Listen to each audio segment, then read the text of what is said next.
I knew something was off the moment I stepped into the house. It was too clean, too staged, like a showroom version of my childhood. The family photos had been rearranged.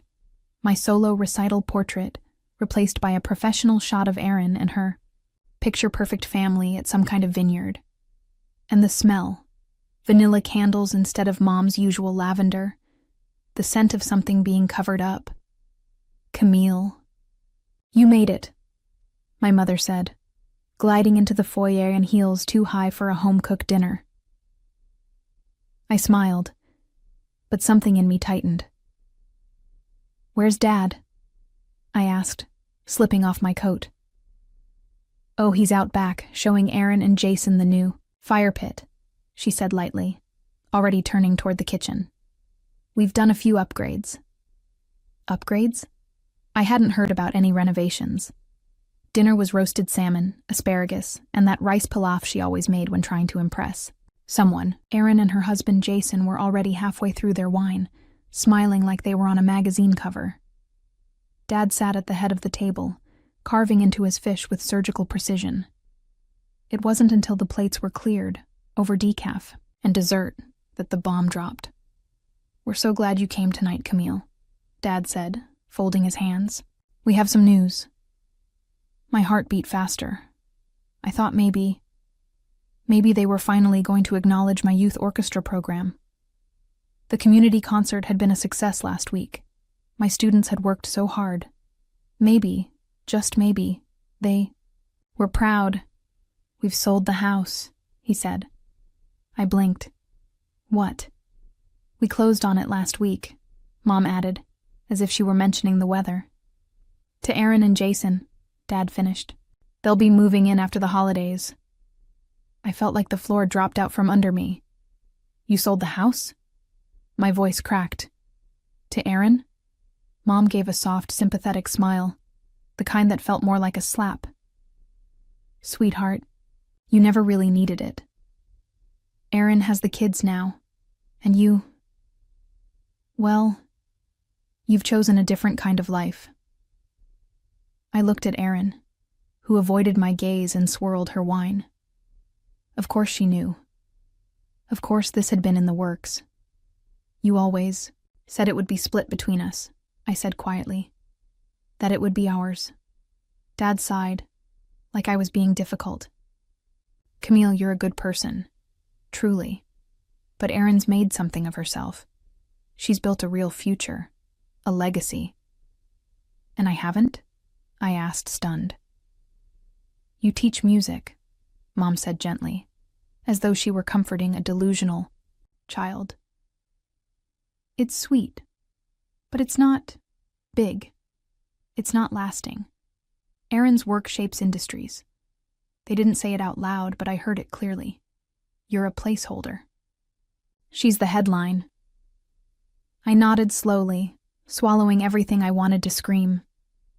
The house, the only thing that still felt like home, was gone. And with it, the last illusion that I'd ever be enough in their eyes. They poured more wine, laughed about remodeling plans. I sat there, numb, watching them erase me from the family story like I'd never really belonged in it to begin with. But that was their mistake, because this time, I wasn't going to disappear quietly. 3 days after dinner, I got the official email. "Thank you for your application to the Ridgefield Cultural Grant. After careful review, we regret to inform you." I didn't even finish reading it. I just sat there at my desk, staring at the screen, heart hollow. That grant had been everything. It wasn't just about the money. It was about scaling the program, hiring real staff, expanding the orchestra, to neighboring schools. For once, I'd let myself believe something big was about to happen. I'd spent months perfecting the proposal. Late nights crunching data, writing curriculum, even filming testimonials from parents and students. I knew the odds, but I also knew the work was solid. I felt humiliated, defeated, but mostly confused. So I did something I rarely do. I reached out to a friend. Her name's Lexi. We'd grown up together. Her mom taught at the same school, where I now worked. Lexi handles community development for the city and had always cheered me on from the sidelines. I wasn't looking for special treatment, just clarity. So I texted her. Hey, got the grant rejection.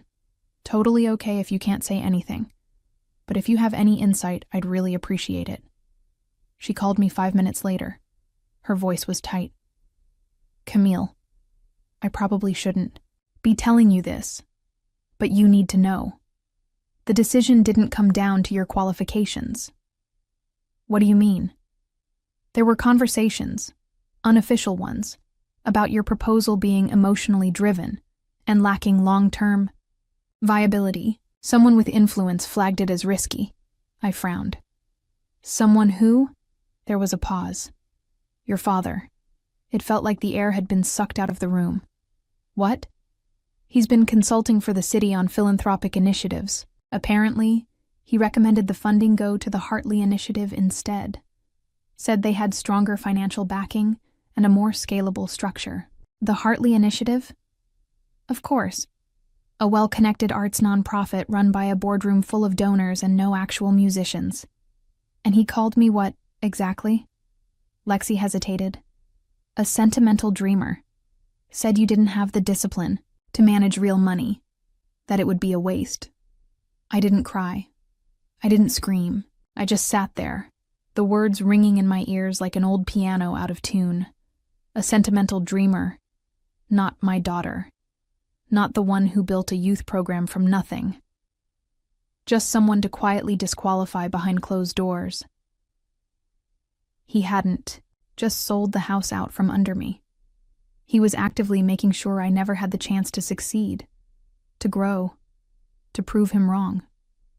And the worst part?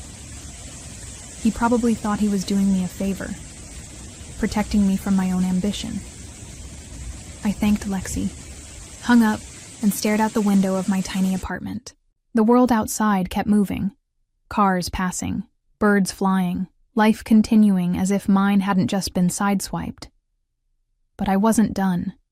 He thought he could bury me under his version of success. He had no idea I was already planning my next move. I gave myself one night to wallow. One night to sit on my couch, eat frozen pizza, and question every decision that led me here. Then, the next morning, I opened my laptop, pulled up my grant application, and deleted it. Not because it was bad, because it wasn't bold enough. If they wanted scalable, I'd give them undeniable. That same day, I got an unexpected message on Instagram. Ms. Donovan? I think I found someone who can help. Can I call you? It was Mila, one of my former students. She'd been first chair violin her senior year. Shy, brilliant. The kind of kid who didn't speak much until the music started. I hadn't heard from her since she left for Juilliard. We got on a call that night. Mila told me she'd been interning with a private arts fund founded by a philanthropist named Claire Monroe, someone who actually cared about access to arts education, not just tax write-offs. She's been looking to fund pilot programs in underrepresented districts, Mila said. Programs led by people with real teaching experience. People like you. It didn't feel real, not yet, but it was the thread I needed to pull. By the end of the week, I'd revised my entire proposal. This time, no safe language. No trying to fit into someone else's definition of viable. I led with impact, stories, real outcomes, and I pitched something new. A 6-week pilot program inside an underfunded middle school in Bridgeport. One with no music department, no instruments, no budget. Claire said yes. We started small. I borrowed instruments from colleagues, recruited volunteers. I drove back and forth twice a week, sometimes using my own gas money to make it happen. But the kids showed up, eager, unfiltered, bursting with raw, chaotic energy and more talent than they knew what to do with. By week 3, we were rehearsing simple ensemble pieces. By week 5, they were writing their own melodies, and I recorded everything. Not just the music, but the moments, the laughter, the focus, the confidence starting to bloom on faces that had never been given a stage. I wasn't trying to prove anything to my parents anymore. I was building something for people who actually needed it. Something real. Something louder than their silence. And I wasn't done yet. I didn't plan for any of it to go viral. It started with a 60-second clip. Mila had come to visit during the final week of the pilot program. She filmed one of our students, Elijah, a 7th grader who hadn't said a word during the first 2 rehearsals, standing in front of the class, conducting a small ensemble of his peers playing a melody he composed. He looked so proud, so in control. Mila uploaded it to her socials with a caption that read, "This is what access to music education looks like. My former teacher built this from scratch. Imagine what she could do with support." Within 48 hours, it had over 600,000 views, and then it kept growing. Musicians shared it, educators, journalists, celebrities. Suddenly, I was fielding emails from media outlets, education coalitions, and parents across the country asking how they could bring that program to their schools. Claire, our funder, called me in tears. "Camille," she said, "this is bigger than a pilot. I want to fully back you. Statewide expansion, a real foundation. Let's do this right." That's how the Harmony Project was born. Within weeks, we had a full-time team: legal, logistics, licensing. We filed for nonprofit status, leased a small office, and launched 3 new pilot programs in different districts. Meanwhile, I kept teaching, still running rehearsals, still hauling folding chairs into school cafeterias. The work was the same. The mission was the same.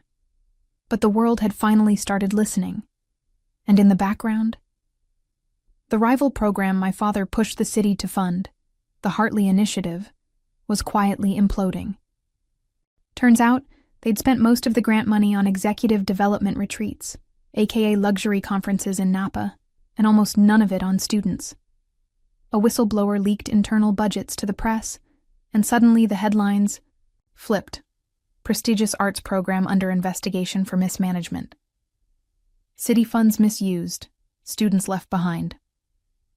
Lexi texted me a screenshot of the story with one word: karma. I didn't post anything. I didn't comment. I didn't gloat. Instead, I opened my laptop and edited a new proposal. One that would bring Harmony to rural schools with zero access to the arts.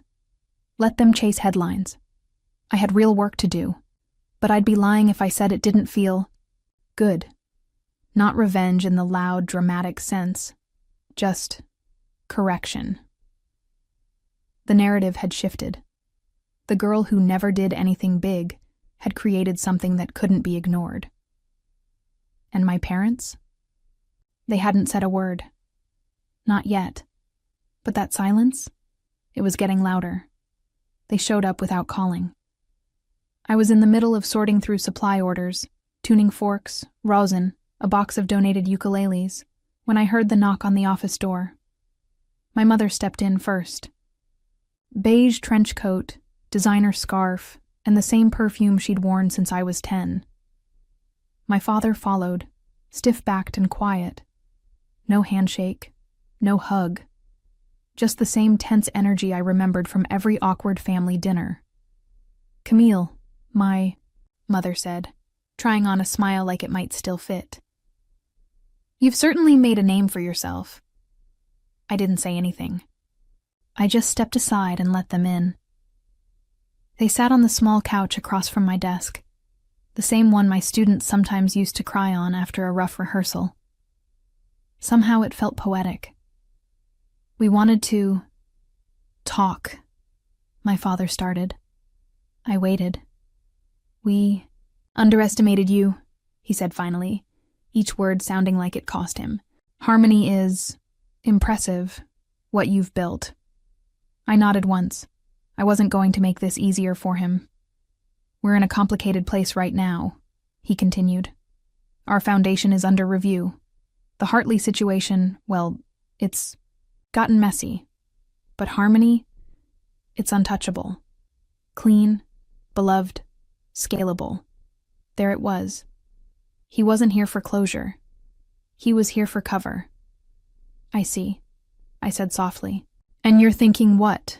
Merge harmony with your foundation? My mother leaned forward. It would help both sides, darling. You'd gain infrastructure, visibility, and we could rebuild our reputation. That was when it clicked. They still didn't see me. Not really. Just another strategic asset. A well-behaved daughter with the potential to launder their failures in a way that looked like family unity. I stood up. I appreciate the visit, I said, voice even. But I'm not interested in being your redemption story. My father flinched just slightly. I built harmony without your support, without your funding, without your belief. And now that it's thriving, you want to fold it into something you controlled? Something that nearly imploded? My mother opened her mouth, but I held up a hand. I'm not angry. Truly. I'm done needing anything from you. That's the difference. They sat in silence, unsure how to respond. I walked to the door and opened it gently. I have a class starting in 10 minutes. You're welcome to stay for the student recital. But if you're here to make a deal, I'm not interested. They stood, stiff and formal, and walked out without another word, and I let them go. No final speech, no dramatic tears. Just peace. Not the kind that comes from being understood, but the kind that comes from no longer needing to be. A few weeks later, I found myself walking through my old neighborhood. The trees were taller now. The sidewalks cracked in the same, familiar places. I passed the house slowly. Their house now. Errands. New shutters. Fresh paint. A tire swing where our old climbing tree used to be. I didn't stop. I didn't need to. Instead, I kept walking until I reached the little park 3 blocks down. The one where I used to bring my violin as a teenager and practice alone after dinner.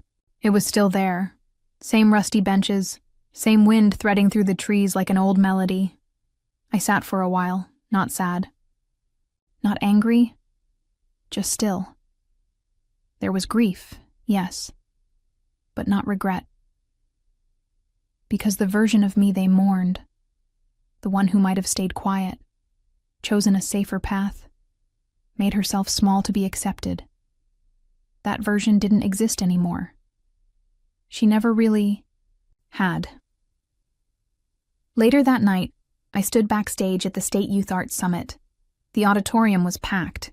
Parents, students, educators, donors. Over 100 kids from across the state sat poised with their instruments, eyes shining under stage lights. My orchestra, our harmony. I stepped up to the podium, raised my baton, and took a breath. In that moment, I didn't think about what I'd lost. I thought about what we'd built. No inheritance. No family name. Just a purpose no one could take away from me. The music began, and for the first time in a long time, I felt free.